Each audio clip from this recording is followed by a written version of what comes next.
A raíz de los disturbios del 2016 en el Reino Unido, donde hubo saqueos y violencia incontrolables, el gran rabino de Gran Bretaña, Jonathan Sacks, condenó lo que llamó la desintegración moral del mundo occidental. Sus comentarios se imprimieron en un artículo del diario The Wall Street.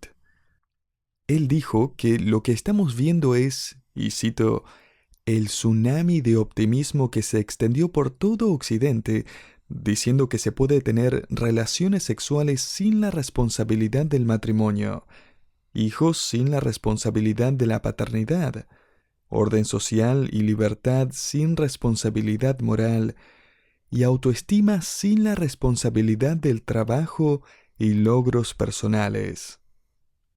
Luego concluyó: hay grandes partes del mundo donde la religión es una cosa del pasado, y ahora no hay una voz para contradecir la cultura predominante de cómprelo, gástelo, úselo, haga alarde de ello, porque usted lo vale, usted se lo merece. El mensaje de hoy es que la moralidad pasó de moda. La conciencia es para los débiles, y el único mandamiento primordial de la vida es: no serás descubierto. Eso es muy cierto. Pero el asunto más importante para el creyente no es tanto cómo ha crecido la oscuridad, sino cómo vamos a demostrar la luz. ¿Cómo vive usted, como creyente, en un mundo que está regresando a los tiempos del apóstol Pedro? Pedro estaba escribiéndoles a unos creyentes privados de sus derechos, seguidores marginados de Cristo que habían perdido sus carreras, sus hogares, su credibilidad y cualquier apariencia de comprensión de parte del mundo que los rodeaba. Simplemente ya no los querían. Le invito a que abra su Biblia en la primera carta de Pedro, capítulo 1, donde encontramos al apóstol Pedro dirigiéndose a estos creyentes a quienes describe en el versículo 1 como esparcidos como semilla por el viento, por todo Ponto, Galacia, Capadocia, Asia y Bitinia, una región que cubría casi 2 millones de kilómetros cuadrados. Esta no era una pequeña postal para una docena de personas. Miles de cristianos habrían estado preguntándose en esa región cosas como: ¿qué acaba de pasar? ¿Cómo llegamos hasta aquí? ¿Está Dios al control del caos que nos rodea? ¿Y qué quiere Dios que hagamos en este nuevo mundo? Y a través de su carta, Pedro va a dar instrucciones divinas en cuanto a todos estos temas. Al comenzar a abordar el tema de cómo vivir para Cristo en un mundo poco acogedor, Pedro comienza describiendo a Dios como aquel quien es nuestro refugio y fortaleza. Y más específicamente, Pedro describe cómo cada miembro de la deidad, Padre, Hijo y Espíritu Santo, obran en la vida del creyente. Quizás desee enumerarlas en su Biblia. La primera declaración comienza en el versículo 2 y dice: según la presciencia de Dios Padre. Esa es la primera frase. La segunda frase continúa diciendo: en santificación del Espíritu. Y la tercera frase dice: para obedecer a Jesucristo y ser rociado con su sangre. Esta es una forma elaborada de decir que cada miembro de la Trinidad, Padre, Hijo y Espíritu Santo, está involucrado en el Evangelio. Cada miembro de la deidad está involucrado en la salvación de cada creyente. Ahora le invito a que estudiemos cada una de estas frases y vayamos al corazón de por qué esto sería tan alentador para los creyentes que luchan con el sufrimiento, la marginalización, creyentes despreciados y odiados por el mundo. Permítame tomar estas 3 frases y convertirlas en nuestro bosquejo para el día de hoy. El primer punto entonces sería este: el creyente es salvo y esparcido por Dios el Padre. Regresemos al versículo 1 de 1 Pedro capítulo 1 y comencemos leyendo desde allí. Pedro, apóstol de Jesucristo, a los expatriados de la dispersión en el Ponto, Galacia, Capadocia, Asia y Bitinia, elegidos, Note ahora, según la presciencia de Dios Padre. Pedro relaciona este aspecto en particular del Evangelio con Dios el Padre. Dios el Padre hizo la elección. El apóstol Pablo les escribió a los Efesios que Dios el Padre escogió al creyente antes de la fundación del mundo. Efesios 1:4. A Dios el Padre se lo describe en las Escrituras como el autor, el iniciador de la salvación, el que hizo el primer movimiento en el plan eterno de redención. El apóstol Juan escribe en 1 de Juan 4:19 que lo amamos porque Él nos amó primero. Y ahora Pedro está revelando que el amor de Dios por nosotros en realidad precedió a la creación del universo, que desde la eternidad pasada Dios el Padre conoció de antemano a sus amados. Y tenga en cuenta que la presciencia en la Biblia conlleva mucho más que conocer algo mentalmente. En ese sentido, Dios conoce a todos de antemano. Pero la presciencia implica conocimiento relacional, como cuando Adán conoció a su mujer. Habla de un amor profundo e íntimo. Que Dios nos conozca de antemano significa que Dios nos ama de antemano. Ahora bien, hay muchos que dicen que esta frase en la carta de Pedro significa que Dios eligió a aquellos que Él supo de antemano que creerían en Él. Y como que podría parecer que suena así, ¿no? Elegidos según la presciencia de Dios. Y dirían que Dios, en su omnisciencia, simplemente miró a través del corredor del tiempo y vio a todos los que creerían en el Evangelio y luego los llamó sus elegidos, y los eligió para salvación y les garantizó que llegarían al cielo. Bueno, esa es en realidad una explicación razonable. De hecho, es una que puedo entender, lo que automáticamente me hace detenerme y reconsiderarla. El problema es, entre otros, que elimina cualquier concepto bíblico de que Dios nos elija a usted y a mí primero, de que Dios lo ame a usted y a mí primero. Hace que Dios simplemente responda a nuestra iniciativa, lo que equivale a hacernos a nosotros los autores de nuestra salvación, los iniciadores de nuestra salvación, y no Dios.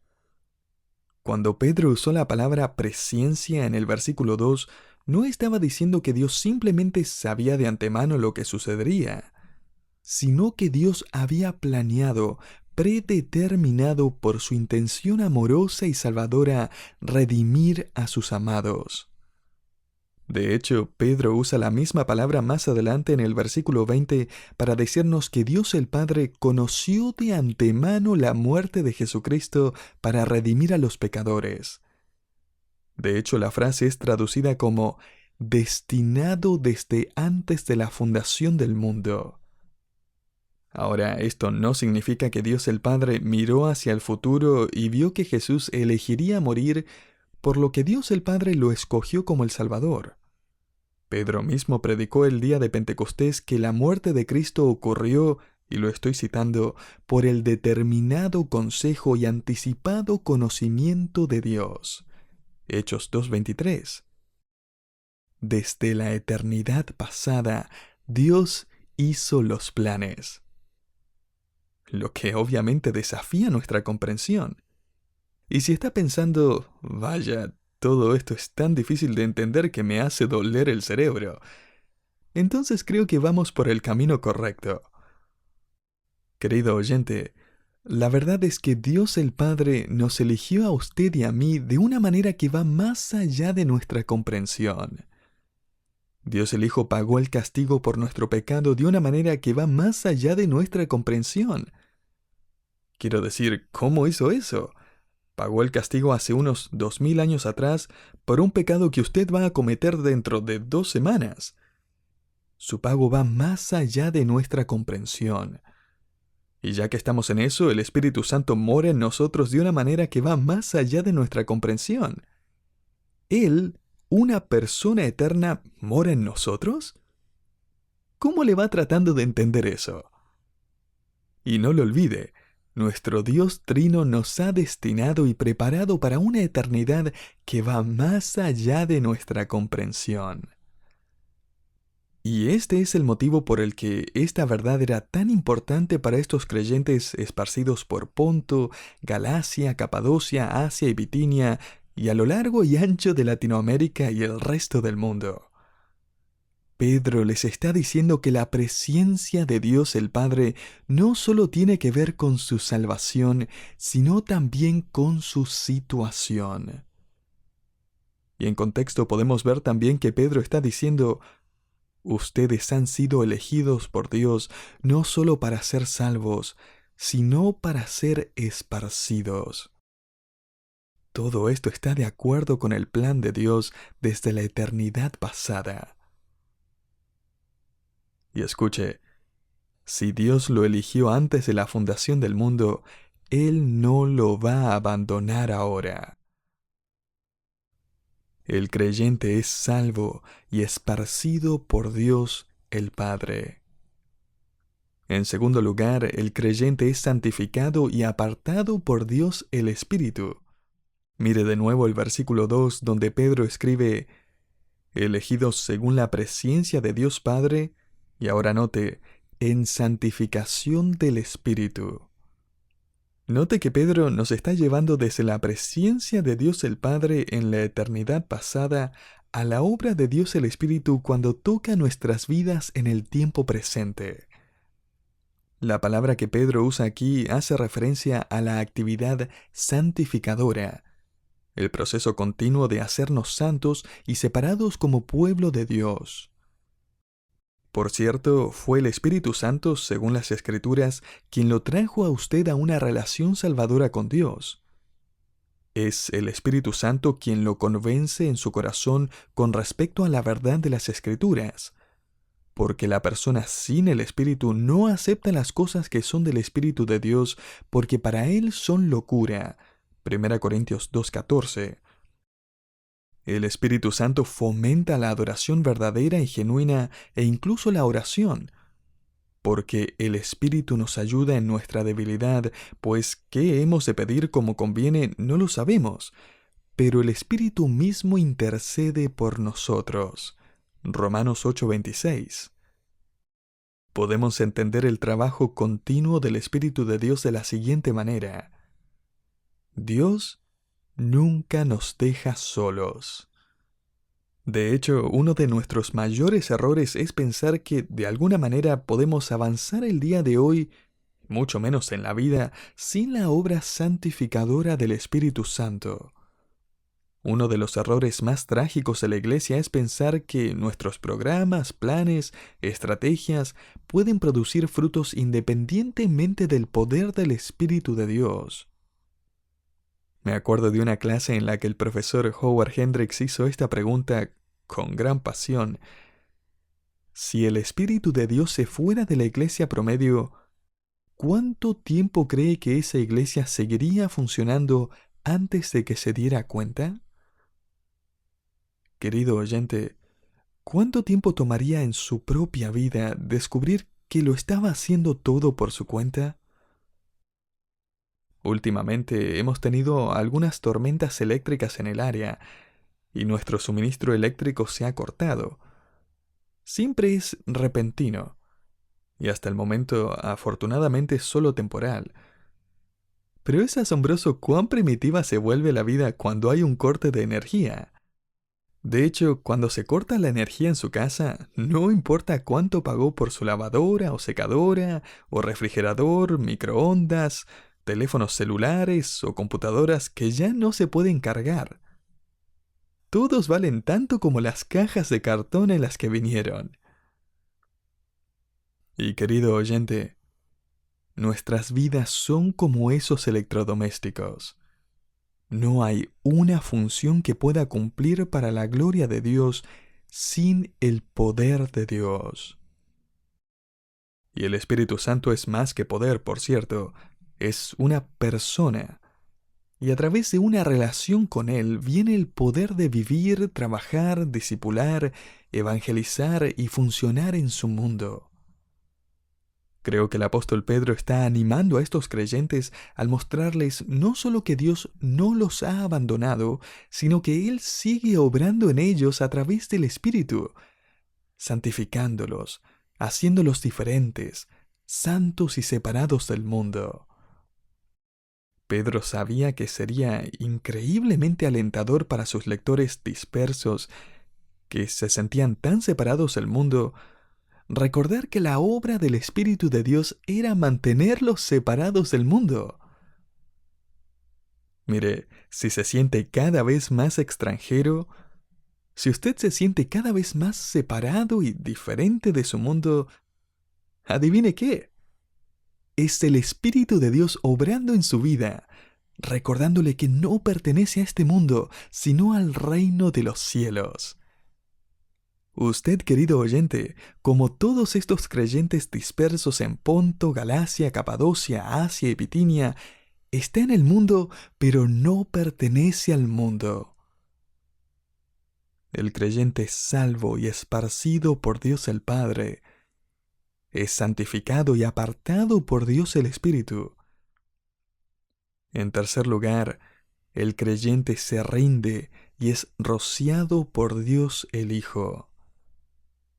Note la última parte del versículo 2. Elegidos según la presciencia de Dios Padre en santificación del Espíritu, para obedecer y ser rociados con la sangre de Jesucristo. La palabra obedecer que vemos aquí transmite la imagen de escuchar y someterse a lo que oye. Se refiere a la práctica diaria, aunque imperfecta, de revertir la actitud que caracteriza al incrédulo de rebelarse a lo que Dios ha dicho. El incrédulo no quiere escuchar lo que Dios dice, pero nosotros sí. Y Pedro va a enfatizar este tipo de obediencia. De hecho, en el versículo 14, él nos desafía a ser como niños obedientes. Más adelante, en el versículo 22, él va a usar la misma palabra nuevamente para desafiarnos a ser obedientes a la verdad. En otras palabras, la obra de salvación que fue determinada en la eternidad pasada por Dios el Padre y realizada por medio del Espíritu Santo, debería demostrarse en nosotros en algún momento. Pedro continúa haciendo referencia a la limpieza que tenemos por la sangre de Jesucristo. Y este es un recordatorio oportuno, simplemente porque no obedecemos a Cristo a la perfección, y a veces le desobedecemos. Pero nuestra seguridad, querido creyente, se basa en la sangre que Él derramó, el pago que hizo por nosotros. Si abre su Biblia en el libro de Éxodo, en el Antiguo Testamento, verá que Moisés reunió al pueblo en el monte Sinaí y les entregó los mandamientos y las ordenanzas de Dios, y los israelitas escucharon la palabra de Dios y dijeron: «Haremos todas las cosas que Jehová ha dicho y obedeceremos». Y Moisés luego roció al pueblo con sangre del sacrificio y entraron en un pacto como pueblo de Dios. Éxodo 24. Creo que sin duda Pedro está pensando en este contexto porque ahora se refiere al pueblo de Dios como aquellos que efectivamente han dicho: «Todo lo que Jehová ha dicho, haremos». Y el creyente ha sido rociado con la sangre del sacrificio final de Jesucristo por sus pecados y ha entrado en un eterno pacto como pueblo de Dios. Si indaga en el Antiguo Testamento, también descubrirá que hubo otras 2 ocasiones en las que un individuo fue rociado con sangre. Cuando Aarón y los sacerdotes fueron apartados para iniciar su ministerio, la señal de que fueron apartados fue ser rociados con sangre. Y así también el creyente en el Nuevo Testamento es llamado por Pedro real sacerdocio. 1 Pedro 2:9. Es capaz de servir a Dios, rociado y apartado por la sangre de Cristo. En segundo lugar, cuando un leproso había sido sanado, lo rociaban con la sangre de un animal sacrificado para simbolizar que ahora estaba limpio. Vemos que el escritor de Hebreos usa esta misma ilustración cuando anima al creyente a acercarse a Dios con corazón sincero, en plena certidumbre de fe, purificados, literalmente rociados los corazones de la mala conciencia. Hebreos 10:22. Una vez usted y yo fuimos leprosos, con un caso terminal de pecado, y sin embargo escuchamos el Evangelio y obedecimos el mandato de invocar al Señor y ser salvos, Romanos 10:13, y lo hicimos, y cuando el Espíritu abrió nuestros ojos y nos trajo en fe a Cristo, y fuimos limpiados para siempre por la sangre del Cordero de Dios, quien es Jesucristo nuestro Salvador, la pena por todos nuestros pecados ha sido perdonada para siempre. La culpa de todos nuestros pecados fue borrada para siempre. Y habiendo sido perdonado, ¿qué otra cosa querría sino amar y obedecer a Jesucristo, su Redentor, quien misericordiosamente le perdonó y continuamente le limpia de todo pecado? George Whitefield, el teólogo puritano y pieza fundamental en el gran avivamiento de los 1700, dijo una vez: «He puesto mi vida como un lienzo en blanco en las manos de Jesucristo mi Redentor, y deseo que Él escriba en éste lo que a Él le plazca». ¿Sabe qué? Ese debería ser nuestro deseo también. En estos 2 versículos, Pedro ha escrito verdades increíblemente grandes y profundas, pero el punto nuevamente es simplemente este: cada miembro de la deidad está involucrado en la salvación de cada creyente. La salvación viene de la Trinidad. Usted es elegido por Dios el Padre, ha sido habitado por Dios el Espíritu, y está bajo las órdenes y la limpieza constante de Dios el Hijo. Pedro concluye sus pensamientos iniciales escribiendo al final del versículo 2: «Gracia y paz os sean multiplicadas». Y esta no es una frase cualquiera. Pedro está escribiéndoles a creyentes judíos y gentiles, y en este saludo combina muy sabiamente expresiones de costumbres judías y gentiles. Los gentiles se saludaban unos a otros con una palabra derivada del griego charis, o gracia. Los judíos se deseaban paz, o shalom en hebreo. Y para el gentil o judío promedio, estos eran solo saludos comunes y superficiales. Desear la gracia en el primer siglo era como decir: «Buena suerte, espero que te vaya bien». Desearle paz o shalom a alguien no era más que decir: «Espero que todo se mantenga en calma y sin problemas». Pero la paz que Pedro tiene en mente no es la ausencia de conflictos o problemas. De hecho, estos creyentes estaban en problemas, y todavía lo estamos hoy. Para el creyente la paz es interna. Es la paz que viene de saber que Dios tiene el control. Y la gracia que Pedro tiene en mente aquí no es buena suerte. Es la comprensión de la providencia misericordiosa y los planes y propósitos de Dios, que incluso detrás de las dificultades se encuentran los propósitos de Dios. Pedro quiere que la gracia y la paz se multipliquen en sus vidas. La palabra multiplicada está en voz pasiva, lo que significa que la gracia y la paz no son algo que los creyentes puedan producir, solo las podemos recibir. Aunque no se menciona inmediatamente, sabemos que el dador es obviamente en este contexto Dios el Padre, Dios el Hijo y Dios el Espíritu Santo. Y así, Pedro concluye su introducción recordándonos quién es Dios, lo que Dios hace en y a través del Evangelio y quiénes somos cuando nos relacionamos con nuestro Dios Trino. Las 3 personas han estado desde la eternidad pasada en perfecta armonía y unidad, obrando una salvación tan grande, y continuarán obrando en la eternidad futura. Concluyo con el testimonio de Warren Wiersbe, quien fue pastor de la iglesia Moody. Y quiero concluir con esto porque quiero dejarle la pregunta: ¿es este también su testimonio? Las fechas van a ser diferentes, pero las verdades siguen siendo las mismas. Yo le puedo decir que este es mi testimonio. ¿Es el suyo también? Wiersbe escribe: en lo que respecta a Dios el Padre, fui salvo cuando me eligió en Cristo antes de la fundación del mundo. En lo que respecta al Hijo, fui salvo cuando murió por mí en la cruz y pagó la pena por todos mis pecados. Pero en lo que respecta al Espíritu, cuando vino a morar en mí, fui salvo una noche de mayo de 1945, cuando escuché el Evangelio y puse mi fe en Jesucristo. Entonces todo se juntó. Fueron necesarias las 3 personas de la deidad para traerme a la salvación.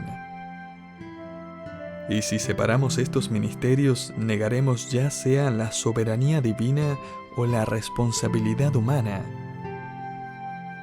No podemos explicarlo, pero podemos experimentarlo y podemos regocijarnos en ello para siempre.